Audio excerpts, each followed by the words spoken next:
Hello नमस्कार प्यारे साथियों। आप देख रहे हो हमारा और आपका यूट्यूब चैनल अक्षय दृष्टि एजुकेशन। और इस जो विश्व भूगोल की जो श्रृंखला चल रही है उसमें हम ये 7वें नंबर का जो पार्ट है या टॉपिक है वायुमंडल और उसका जो संगठन है उसके बारे में हम चर्चा कर रहे हैं। तो सबसे पहले तो हम ये जानेंगे कि भाई वायुमंडल है वो है क्या। तो यहाँ मैंने मेंशन कर रखा है कि वायुमंडल जैसे पृथ्वी होती है, पृथ्वी के चारों ओर उपस्थित वायु, जलवाष्प या जो धूल के कण होते हैं उनका जो पूरा आवरण होता है उसी को हम वायुमंडल कहते हैं।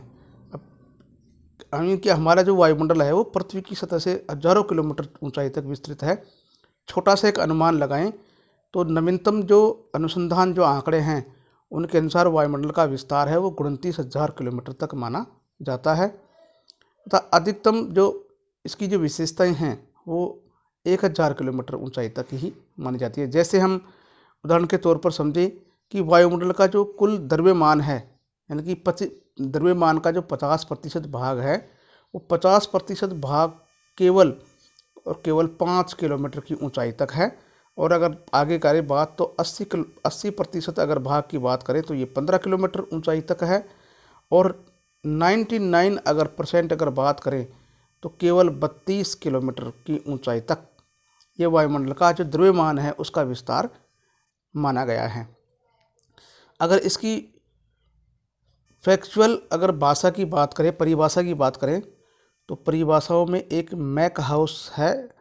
उसकी परिभाषा है कि वायुमंडल गैसों की एक परत है जो गुरुत्वाकर्षण के कारण पृथ्वी से जुड़ी हुई होती है। अब ये जो गैसों का जो आवरण है वो केवल पृथ्वी की जो गुरुत्वाकर्षण बल है उसके कारण ही जुड़ा हुआ रहता है। एक फिंच और ट्रिवार्था और भूगोलवेत्ता हैं, उनके अनुसार अगर देखें तो वायुमंडल गैसों का आवरण तो है ही है जो धरातल से सैकड़ों मील की ऊंचाई तक विस्तृत है तथा पृथ्वी का एक अभिन्न अंग है। यानी कि जो वायुमंडल जो गैसों का आवरण है वो पृथ्वी का एक अभिन्न अंग माना जाता है। तो मैंने यहाँ मेंशन कर दिया कि पृथ्वी के चारों ओर उपस्थित वायु, जलवाष्प, धूल के कण और एरोसोल यानी कि धूल के कणों को अंग्रेजी में बोलते हैं एरोसोल के आवरण को ही वायुमंडल कहा जाता है। नेक्स्ट इम्पोर्टेंट अगर हम बात करें तो वायुमंडल की जो संगठन है, संरचना है, इसकी जानकारी के अगर स्रोत अगर हम देखें तो हमें पता चलता है जैसे रॉकेट हैं, रडार है, रेडियो तरंगे हैं, तो गुब्बारे हैं, उपग्रह है, यानी कि सुदूर संवेदन यानी कि जो रिमोट सेंसिंग सिस्टम होता है या सेंसर सिस्टम होता है उन्हीं से हमें पता लगता है कि वायुमंडल का संगठन किस प्रकार का है। तो वायुमंडल का संगठन यहाँ दे रखा है मैंने, ये संगठन इसका मतलब होता है कि वायुमंडल वायु, जलवाष्प और एरोसोल का एक मिश्रण है। अब वायु किसे कहते हैं तो वायु की अगर बात करें, अगर हम वायु की बात करें तो वायु किसे कहते हैं तो वायु का मतलब है कि वायु एक विभिन्न गैसों का एक मिश्रण है जो रंगहीन और गंधहीन और स्वादहीन होती है। नेक्स्ट हम वीडियो को लंबा न करके इसकी मुख्य जो बातें हैं उन्हीं के बारे में हम पढ़ेंगे जो एग्ज़ाम में आने वाली होती हैं, एग्ज़ाम में अक्सर पूछी जाती हैं।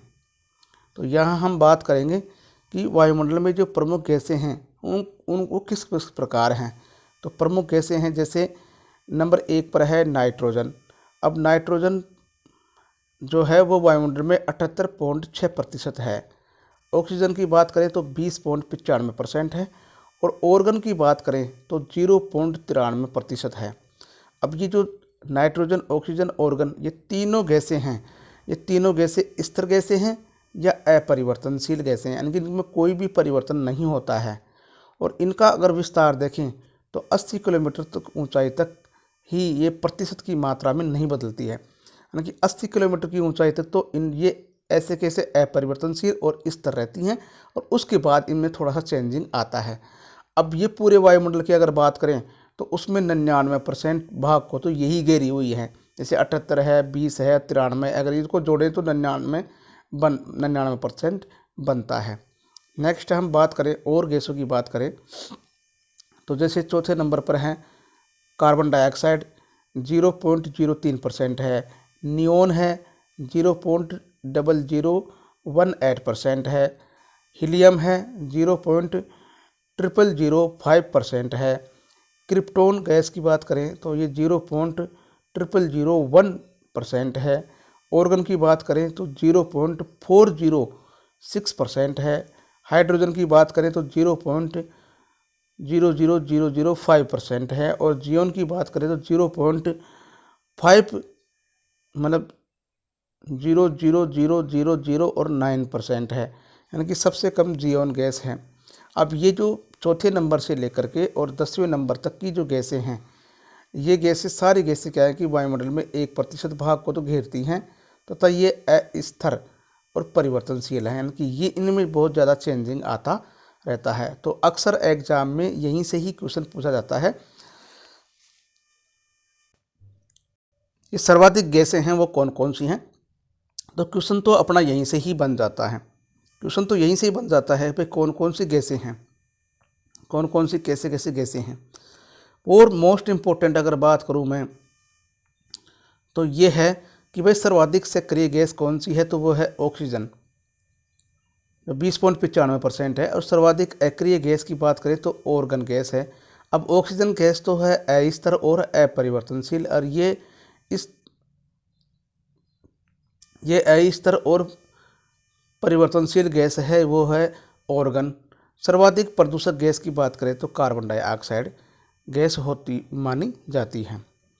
नेक्स्ट बात करें तो प्रमुख गैसों में जहाँ से क्वेश्चन पूछा जाता है तो नाइट्रोजन की बात करें तो नाइट्रोजन गैस की खोज की रदरफोर्ड ने 1772 में। नेक्स्ट बात करें तो इसमें मेफिटिक एयर भी इसे कहा जाता है, यानी कि नाइट्रोजन को ही मेफिटिक एयर कहा जाता है। वायुमंडल में सर्वाधिक मात्रा में अगर कोई गैस होती है तो वह है नाइट्रोजन। और क्वेश्चन भी यही बनता है कि वायुमंडल में सर्वाधिक मात्रा में कौन सी गैस पाई जाती है, तो नाइट्रोजन। ऐसे ही क्वेश्चन बनता है छोटे एग्जाम्स में तो, लेकिन बड़े एग्जाम्स में कई बार इसकी खोज के बारे में और मेफिटिक एयर किस गैस को कहा जाता है तो ये पूछ लिया जाता है। नेक्स्ट बात करें कि ऑक्सीजन गैस की, तो इसके खोज करता है प्रिस्टले। और सर्वाधिक सक्रिय गैस है, जहाँ तक यहाँ मैंने मेंशन कर रखा है, ये देखो सर्वाधिक सक्रिय गैस है और वस्तुओं को जलाने में ये है सहायक होती है। वस्तुओं को जैसे आग लगती है तो आग लगाने के अंदर सबसे महत्वपूर्ण भूमिका होती है ऑक्सीजन गैस की। यानी कि रासायनिक दृष्टि से देखें तो ये सर्वाधिक सक्रिय गैस है और ऑक्साइड यौगिक का निर्माण ये करती है विभिन्न विभिन्न प्रकार से। नेक्स्ट बात करें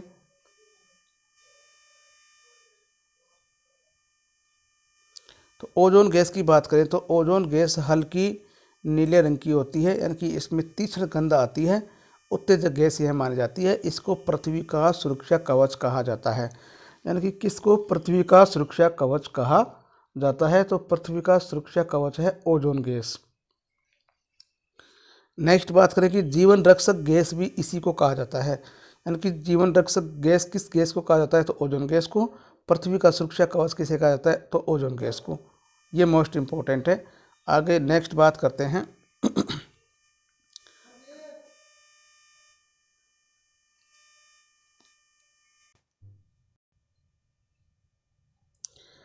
नेक्स्ट बात करें जलवाष्प की, तो धरातल से 5 किलोमीटर ऊंचाई तक 90% जलवाष्प पाया जाता है। अब मैं आपको बता दूं कि जलवाष्प किसे कहते हैं, कि जल का जो वाष्पित रूप होता है उसे ही जलवाष्प या आर्द्रता कहा जाता है। यानी कि जल गर्म हो करके जो हवा में उड़ता है या वायुमंडल में उड़ता है, यानी कि वाष्पित होता है, उसी को जलवाष्प या आर्द्रता कहा जाता है। यानी कि धरातलीय मिट्टी, पेड़ पौधे, सागरीय जल में जो वाष्पीकरण द्वारा ही जलवाष्प वायुमंडल में पहुंचती है और संघनन की क्रिया के द्वारा जल के रूप में पुनः हमें धरातल पर प्राप्त होती है। अब हम जलवाष्प का संकेंद्रण अगर देखें तो वायुमंडल के निचले भाग में ज़्यादा पाया जाता है। अब नेक्स्ट बात करें तो वायुमंडल में जलवाष्प की मात्रा 1% से लेकर के 4% तक होती है। अगर इसी को हम देखें तो औसत कितनी होती है, तो कई बार औसत पूछ लिया जाता है कि औसत मात्रा इसकी 2% होती है। वायुमंडल में जलवाष्प की औसत मात्रा कितने प्रतिशत होती है, 2% होती है। ये मोस्ट इंपॉर्टेंट बात हो गई। जलवाष्प हमारी पृथ्वी के लिए कंबल का काम करती है। जलवाष्प हमारे पृथ्वी के लिए कंबल का काम करती है। इससे पहले थोड़ी देर पहले हमने पढ़ा कि पृथ्वी का सुरक्षा कवच किस गैस को कहते हैं, या जीवन रक्षक गैस कौन सी होती है, तो वो होती है ओजोन गैस होती है, जिसको O3 से मेंशन, यानी कि रासायनिक नाम O3 मेंशन करते हैं। वैसे ओजोन गैस की अगर बात करें तो ओजोन गैस की खोज चार्ल्स फेब्रे और बोसोन नामक भूगोलवेत्ता हैं या वैज्ञानिक हैं, उन्होंने की थी। तो वायुमंडल में परिवर्तनशील गैस होती है और ऑक्सीजन का त्रिप्रमाणिक अणु ये होता है, कौन सी, ओजोन गैस। अब इसमें ध्यान रखना है कि पृथ्वी का कंबल तो है जलवाष्प और पृथ्वी का सुरक्षा कवच है और ओजोन गैस, या जीवन रक्षक गैस कौन सी है, ओजोन गैस है। नेक्स्ट बात करते हैं, जलवाष्प एक प्राथमिक ग्रीन गैस है, यानी कि इसको प्राथमिक ग्रीन गैस कहते हैं। अब मैंने एक धूल कणों के बारे में बता रखा कि धूल कणों की वायुमंडल में क्या भूमिका होती है। अंग्रेजी में इसको बोलते हैं एरोसोल्स। तो धूल कण आर्द्रताग्राही नाभिक के रूप में कार्य करते हैं। धूल कण चयनात्मक वर्णनात्मक प्रकीर्णन में सहायक हैं और धूल कणों के कारण ही हमें आकाश का रंग कैसा दिखाई देता है, नीला दिखाई देता है। अब वायुमंडल की संरचना के पाठ में आगे देखें तो मोस्ट इम्पोर्टेंट है कि वायुमंडल की संरचना को दो भागों में बांटा गया है। अब ये दो भाग इस प्रकार से हैं, दो भाग, एक तो है घनत्व और तापमान के आधार पर, घनत्व और तापमान के आधार पर है, एक है रासायनिक संरचना के आधार पर। तो घनत्व तापमान के आधार पर 5 भाग हैं। पहला है क्षोभ मंडल, जिसको ट्रोपोस्फीयर बोलते हैं, 8 से और 18 किलोमीटर ऊंचाई तक होता है। समताप मंडल है, स्ट्रेटोस्फीयर बोलते हैं, 50 किलोमीटर ऊंचाई तक होता है। मध्यम मंडल है, इनकी मेसोफेयर बोलते हैं, 80 किलोमीटर ऊंचाई तक। और चौथा है आयन या तापमंडल, इसको इनोस्फेयर या थर्मोस्फेयर बोलते हैं, 640 किलोमीटर ऊंचाई तक होता है। और लास्ट में ऊपर ही ऊपर होता है, जिसको भरई मंडल बोल दो या आयतन मंडल बोल दो या चुंबकीय मंडल बोल दो, यानी कि एक्सफोयर बोलते हैं, 640 किलोमीटर ऊंचाई से ऊपर का। रासायनिक संरचना की बात करें तो मुख्यतः दो ही प्रकार के होते हैं। एक तो होता है सममंडल, यानी कि होमोस्फीयर बोलते हैं, 90 किलोमीटर तो ऊंचाई तक। दूसरा है विषम मंडल, जिसको हेट्रोस्फीयर बोलते हैं, 90 किलोमीटर के ऊपर तक। अब ये जो गैसों का जो आणविक रूप है इस विषम मंडल में, इसको भी 4 भागों में बांटा गया है। और 4 भाग इस प्रकार से हैं, जैसे आणविक नाइट्रोजन है तो 90 से 200 किलोमीटर तक होता है। और दूसरे नंबर पर, बी नंबर पर है आणविक ऑक्सीजन है, तो ये 200 से 1100 किलोमीटर ऊंचाई तक होता है। तीसरा है आणविक हीलियम, तो 1100 से 3500 किलोमीटर की ऊंचाई तक होता है। डी की बात करें तो आणविक हाइड्रोजन की बात करें तो 3500 किलोमीटर से ऊपर होता है। इसी प्रकार हम क्षोभ मंडल की अगर बात करें पहले नंबर पर, यानी कि यहीं से ज़्यादातर क्वेश्चन मेंशन होता है। तो चौथे नंबर की अगर हम बात करें, क्षोभ मंडल की बात करें, तो क्षोभ मंडल का जो नामकरण है वो टिजरेंस डी बोर्ट ने किया है। इसके अन्य नाम है, यानी कि क्षोभ मंडल के अन्य नाम भी कई बार पूछ लिया जाता है, जैसे मिश्रण मंडल है। तो मिश्रण मंडल इसलिए कहते हैं कि वायुमंडल में अनेक प्रकार की गैस होती है, अनेक प्रकार का धूल कण वाष्प वगैरह होता है, तो इसलिए इसको मिश्रण मंडल भी कहते हैं। इसे ही परिवर्तन मंडल कहते हैं, क्योंकि इसमें मौसम कब बदल जाए, यानी कि मौसम परिवर्तन संबंधी समस्त घटनाएं इसी में होती हैं। और इसी को संवहन मंडल कहते हैं, क्योंकि तापीय संवहन की जो धाराएं चलती हैं वो इसी मंडल में चलती है, इसलिए इसका तीनों ही नाम है, मिश्रण मंडल, परिवर्तन मंडल और संवहन मंडल। तो अगर इसकी ऊंचाई की बात करें तो ऊंचाई के साथ ही इसके तापमान में गिरावट आती है। यहाँ से क्वेश्चन पूछा जाता है, ये मोस्ट इम्पोर्टेंट है, बार बार यहीं से क्वेश्चन पूछा जाता है कि प्रति 165 मीटर की ऊंचाई पर जाते हैं तब 1 सेंटीग्रेड तापमान कम हो जाता है। यानी कि 1000 मीटर की बात करें, कहने का मतलब है 1 किलोमीटर अगर ऊंचाई अगर चले जाएं हम वायुमंडल में, तो 6.5 डिग्री सेल्सियस तापमान कम हो जाता है। अब ये इसमें अत्यधिक मौसम परिवर्तन होता है ना, इसलिए इसको मौसम परिवर्तन की छत कहते हैं। और इसका ऊपरी भाग है, उसमें जेट पवनें चलती हैं। तो जेट पवनें किस मंडल के ऊपरी भाग में चलती हैं, तो क्षोभ मंडल के ऊपरी भाग में चलती हैं। नेक्स्ट बात करें तो समताप मंडल है।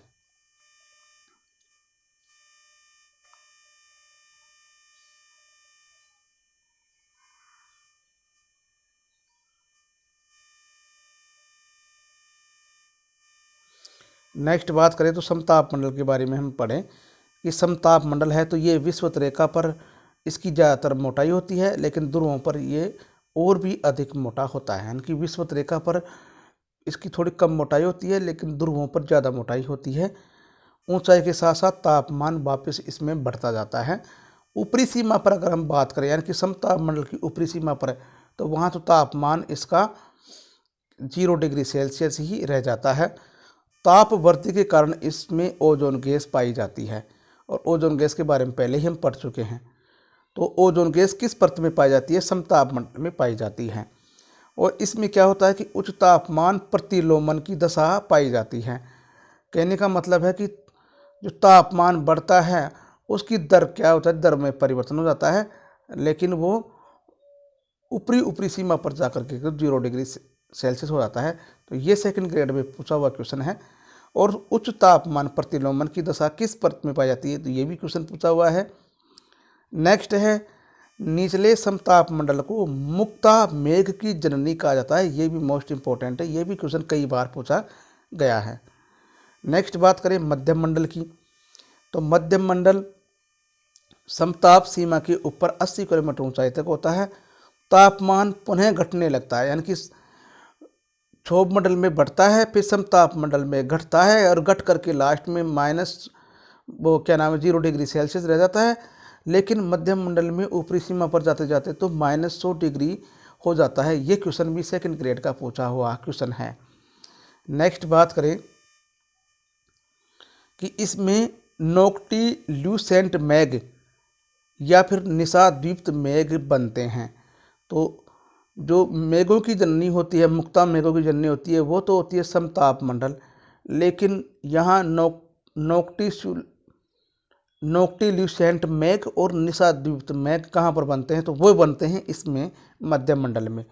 उल्काओं का जलना या रेडियो सोंड्स रॉकेट जो होती हैं उनका भी इस मध्यम मंडल में ही पाया जाता है। यानी कि जो रेडियो तरंगें होती हैं या रेडियो साउंड्स जो रॉकेट होती हैं वो भी इसी में होती हैं। और नेक्स्ट जो आयन मंडल है चौथे नंबर का, उसके बारे में बात करें तो आयन मंडल की जो ऊंचाई है वो 80 किलोमीटर से 640 किलोमीटर तक होती है। तापमान पुनः ही बढ़ने लगता है और लास्ट जाकर के 1100 डिग्री सेल्सियस तक हो जाता है, लेकिन ये महसूस नहीं होता है। क्यों नहीं होता है? क्योंकि गैसें होती हैं वो अत्यधिक विरल हो जाती है। यानी कि यहाँ तक जाते जाते वायुमंडल में गैसें बहुत ही विरल हो जाती हैं। रेडियो तरंगें इसी से ही परावर्तित होकर के वापस पृथ्वी पर लौटती हैं। किससे? आयन मंडल से। ऐसे क्वेश्चन पूछा हुआ है कि भाई रेडियो तरंगें वापस परावर्तित किस मंडल से होती है? तो आयन मंडल से होती है। संचार की दृष्टि से बहुत ही महत्वपूर्ण परत है। नेक्स्ट बात करें तो इसमें उपग्रह जो होते हैं या इंटरनेशनल जो स्पेस स्टेशन स्थापित होते हैं वो आयन मंडल में ही होते हैं। और यह जो है परत, यानी कि आयन मंडल है, ये भी 4 परतों के रूप में विभाजित है। और यहाँ से भी कई बार गहराई में अगर जाकर के क्वेश्चन पूछता है तो यहाँ से पूछ लेता है। तो पहली परत तो है डी परत, यानी कि डी, ई, एफ और जी परतों के रूप में इसको बांटा गया है। डी परत की बात करें तो ये 80 किलोमीटर से लेकर के, यानी कि इसमें 100 किलोमीटर तक ऊंचाई तक होता है। किसमें? इस जो आयन मंडल है इसमें ही। यानी कि दीर्घ ध्वनि तरंगों का परावर्तन इसमें होता है। यह परत रात्रि में गायब हो जाती है। सौर विकिरणों का इससे संबंध होता है। ई की बात करें तो 100 से 150 किलोमीटर तक होता है, जो कि मध्यम तरंग दैर्घ्य परावर्तन इसमें होता है। इसका निर्माण नाइट्रोजन और नाइट्रोजन अणुओं से होता है। कैनेली हेविसाइट परत इसको बोलते हैं, ई परत को। और इसके भी 2 भाग होते हैं, जैसे E1 और E2 होता है। नेक्स्ट बात करें तो एफ परत की बात करें तो 150 किलोमीटर से लेकर के 380 किलोमीटर तक होती है और लघु तरंगों के रूप में इसकी लंबाई होती है। इसे अप्लिटोटेशन परत भी कहते हैं। और इसके भी 2 भाग हैं, F1 F2, और 3 रात में अवस्थित होती है। जी परत की बात करें 380 से 640 किलोमीटर तक। ऑल टाइप यानी कि सभी प्रकार की ध्वनि तरंगों का परावर्तन जी परत में होता है। और डे नाइट इसकी मतलब पोजीशन है, यानी कि दिन में और रात में। इसकी ऊपरी भाग है उसको ऑरोरा की घटनाएं होती है। ऑरोरा का मतलब है कि लाल और बैंगनी रंग चुंबकीय ध्रुवों के ऊपर और दोनों गोलार्धों में ये चमकता हुआ दिखाई देता है। अब जैसे उत्तरी ध्रुव है, तो उत्तरी ध्रुव में इस जी परत का नाम क्या है? उत्तरी ध्रुव ज्योति या सुमेर ज्योति कहते हैं इसको। और दक्षिणी ध्रुव की बात करें तो साउथ में यानी कि दक्षिण में बात करें तो दक्षिणी ध्रुव ज्योति या कुमेर ज्योति कहते हैं। यहाँ से भी कई बार क्वेश्चन बन सकता है गहराई में पूछने पर। और लास्ट की परत की अगर हम बात करें तो वह है ब्रह्मंडल 640 किलोमीटर से ऊपर। चुंबकीय क्षेत्र का अत्यधिक प्रभाव इसमें होता है, इसलिए इसको चुंबकीय मंडल भी कहते हैं। सर्वाधिक अध्ययन इसका अगर किया तो लीमैन स्पिट्ज़र ने किया। 640 किलोमीटर से लेकर के 60,000 किलोमीटर तक वोन एलन विकिरण पेटियाँ इसमें पाई जाती हैं। और इन वोन एलन विकिरण पेटिया की जो खोज की 1958 में, वो जेम्स वोन एलन ने की, जो अमेरिका का गोलवेता यानी कि वैज्ञानिक था। तो इस प्रकार से ये हमारा जो वायुमंडल संगठन का जो पार्ट था, यानी कि एटमॉस्फेयर और कंपोजिशन का जो पार्ट था, वो पूरा होता है। आई होप, मैं समझता हूँ कि आपको यह अच्छे से समझ में आया होगा। मैंने कोशिश यही की है कि इसमें से जो मोस्ट इम्पॉर्टेंट चीज़ें हैं वही पढ़ने लायक हैं, इन्हीं से क्वेश्चन आता है। और विस्तारित रूप में आप अपनी गाइड में पढ़ सकते हैं। और कभी भी आपको ऐसा लगे कि हम यूट्यूब चला करके और इसको शॉर्ट रूप में पढ़ना चाहें तो ये इस प्रकार से आप पढ़ सकते हो। मैंने खुद ने मेहनत करके ये नोट्स बनाए हैं और इन नोट्सों से ही मैं आपको यहाँ पर पढ़ा रहा हूँ। और ऐसे ही करके अगले हमारे जो पार्ट हैं, 3 4 5 पार्ट और हैं, जो इसमें अगले जो पार्ट आएंगे वो पशु परिचर की जो एग्ज़ाम है उसके लिए भी मोस्ट इम्पोर्टेंट है। तो मैं समझता हूँ कि यह आपको अच्छे समझ में आया होगा। तो इसको लाइक करें, शेयर करें, सब्सक्राइब करें, ताकि अगले वीडियो का नोटिफिकेशन आप तक सबसे पहले पहुँच सके। तो धन्यवाद दोस्तों इसको देखने के लिए। तो यह है हमारा यूट्यूब चैनल अक्षय दृष्टि एजुकेशन। थैंक यू, धन्यवाद।